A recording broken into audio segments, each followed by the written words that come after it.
guys? Paul Garcia, aka Grim D. I'm back once again. I had told you guys on the last video, it's still the same day. It was like 2 minutes ago that I made that video, but anyway, so I was gonna tell you guys about this dream I had. This was one of my first pretty scary dreams that I had. Um, so one night I had fell asleep. It was maybe a couple minutes before I woke up. I finally hit my REM sleep and I started having a dream. In this dream, I was at this crossroads. I remember there was this crossroads and there was a stop sign. I'm standing right in the middle of the crossroads at the stop sign, and the road in front of me, everywhere else is desert, but there's trees that are growing and arching like over the road. You know, you guys have probably, if you guys have seen the movie Stay Alive, where if you die in the video game, you die in real life, you know.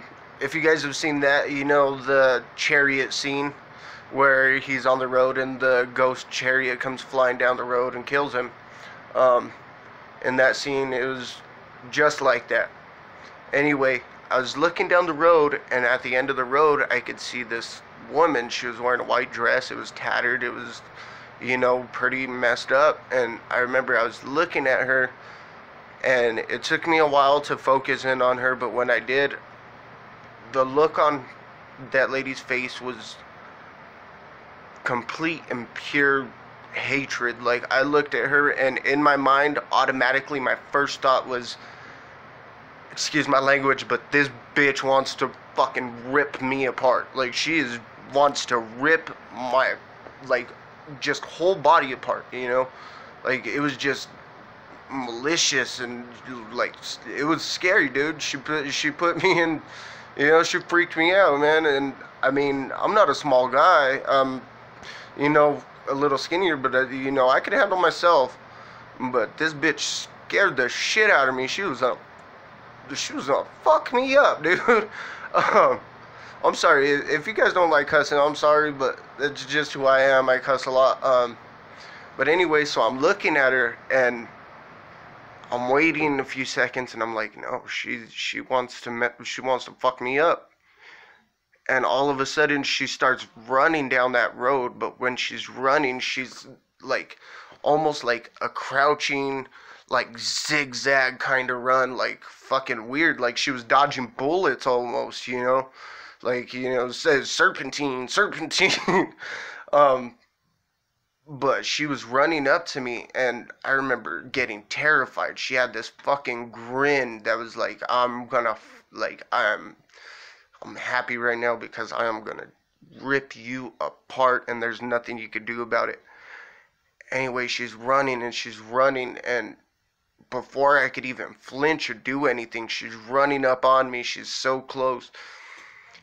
And right before she gets to me, I feel a skinny hand, like a bony hand, grab me by my shoulder and pull me back. When she pulled me back, I woke up, and like, for some reason in my mind, I 100% knew that if that chick would have gone to me, I would have woke up with something on me. I would have, like, it was, you know, if she would have got to me, it would have translated into reality almost. And it's hard to say that. It's like somewhat of a weird paradigm thing. You guys know what it is, you know, when it was crazy. It was crazy, but I remember that feeling. She was grabbing me, and it was so real, and I knew it was her.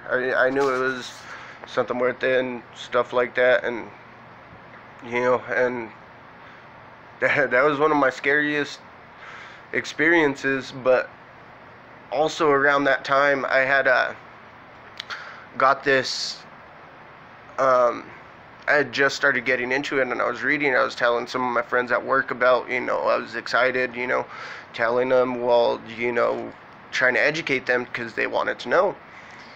But I remember I went out for my last break. It was a 15-minute break, and I was sitting outside. When you go outside of my work, there's a smoking area right outside, and then there's a bench closer to the parking spaces. But I remember my friend walking out, And he stopped and he looked at me and he went and he looked back up. And he went and looked at me and he was all, dude, I swear there was somebody tall in a black something. He's all, it was just a black, like, big shadow, but it looked like it was in a cloak and it was standing behind you. And he was like freaked out, but I told him it's no problem, that's her, she's always with me, and there's nothing you could do about it. And he was like, okay. He's kind of freaked out about it, but that had happened to me too. And that's just, it's crazy, because when I tell people about Santa Muerte, I tell them, and they expect her to be like any other, like, deity, spiritual guide or anything like that. And she's not, dude. She's up front. She has no problem showing you that she's there for you. She has no problem showing you that she's helping you out. She has no problem whatsoever just being with her children. And that's something that I love about her, She's always there. She shows me, and I love that about her. But,